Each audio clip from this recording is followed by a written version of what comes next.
আপনি তো জানেন আইপিএল ইন্ডিয়ার সেকেন্ড রিচেস্ট লিস্ট এবং বিশ্বের সেরা লিগ। এটা নিয়ে ইন্ডিয়ার আইপিএল ফান্ডের ইন্ডিয়ার ক্রিকেট ফান্ডের গর্ব এবং খুশি অনেক বেশি। এই লিগে সব দেশের প্লেয়ার খেলে, উদাহরণ সহ আপনি এই লিস্টটা দেখতেই পারেন। কিন্তু এই বিশ্বের সেরা লিগটাতে একটু হলেও অপূর্ণতা রয়ে গেছে শুধুমাত্র পাকিস্তানের ক্রিকেট প্লেয়ারদের জন্য। 2009 সালে পাকিস্তানি প্লেয়াররা আইপিএল এ ব্যান হয়ে যাওয়ার পরে তারা পাকিস্তান গিয়েই পাকিস্তানে একটা আইপিএল এর মতো লিগ বানিয়ে নিয়েছে। পিএসএল লিগ বানানোর পর পাকিস্তান কতটা জনপ্রিয়তা পায় সেটা কিন্তু আমরা জানি না, কিন্তু আমরা এটুকু জানি যে ব্যান যদি না হতো পাকিস্তানি প্লেয়াররা আইপিএলে, সেটা কিন্তু দেখার জন্য অনেক বড় কিছু হতো। কিন্তু তাদের ব্যান হলো কেন? তাদের ব্যান হওয়ার পিছনে মূল কারণটা কি? এটা কেমন ভাবে হলো? 2008 জবরদস্ত পারফরমেন্স করার পরেও পাকিস্তানি প্লেয়ারদের সারা জীবনের জন্য আইপিএল এ ব্যান করে দেওয়া হয়েছে। কিন্তু কেন?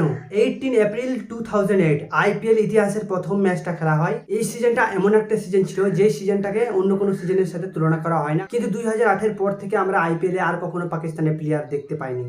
এর কারণটা কি? এমন কিন্তু না যে পাকিস্তানে ভালো প্লেয়ার নেই, ভালো বোলার নেই, ভালো ব্যাটিং নেই। পাকিস্তানে কিন্তু বিশ্বের 1 নম্বর বোলার আছে, বিশ্বের 1 নম্বর ব্যাটিং আছে। তারপরেও কিন্তু পাকিস্তানের প্লেয়াররা আইপিএলে চান্স পায় না। আপনি তো জানেন ফাক্কার জামান, নাসিম শাহ, শাহিন আফ্রিদি, বাবার আজম এরা কেমন প্লেয়ার পাকিস্তানে। আর এটা যদি পাকিস্তান বোর্ড এবং ইন্ডিয়ার বোর্ডের মধ্যে সীমাবদ্ধ থাকতো তাহলে মনে হয় এর সলিউশন হতো।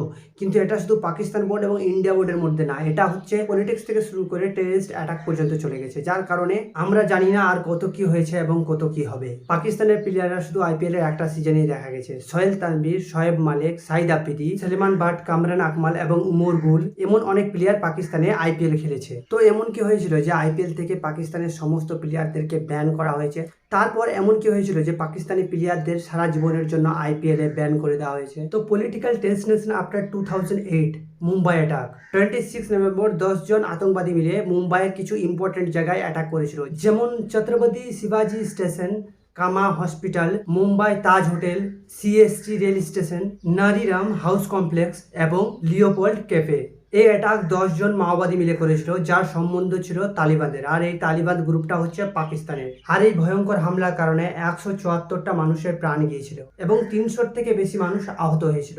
এই ইনসিডেন্টসটা পাকিস্তানের প্লেয়ারদের জন্য আইপিএল এ ব্যান হওয়ার মেন কারণ, এটা কারোর জানা ছিল না। 2008 মুম্বাই অ্যাটাকের পর পাকিস্তান এবং ভারতবর্ষের মধ্যে চিন্তা বেড়েই যাচ্ছিল ইন পলিটিক্স। তারপর পাকিস্তানকে এই হামলার মেন কারণ বলে জানিয়েছিলেন, যার কারণে ইন্ডিয়ার ক্রিকেট বোর্ডের টেনশনও বাড়ছিল পাকিস্তানের জন্য।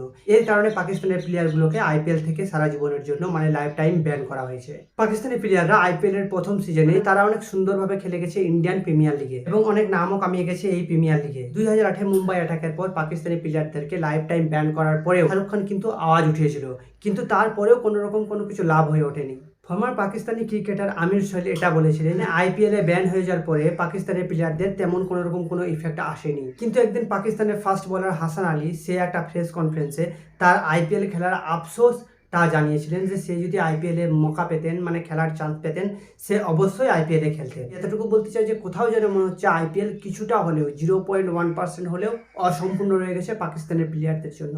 আপনি যদি এটাই মনে করেন তো আমার এই ভিডিওটা লাইক করুন, আর নতুন হয়ে থাকলে চ্যানেলটা সাবস্ক্রাইব করুন। চলুন দেখা হচ্ছে পরের ভিডিওতে।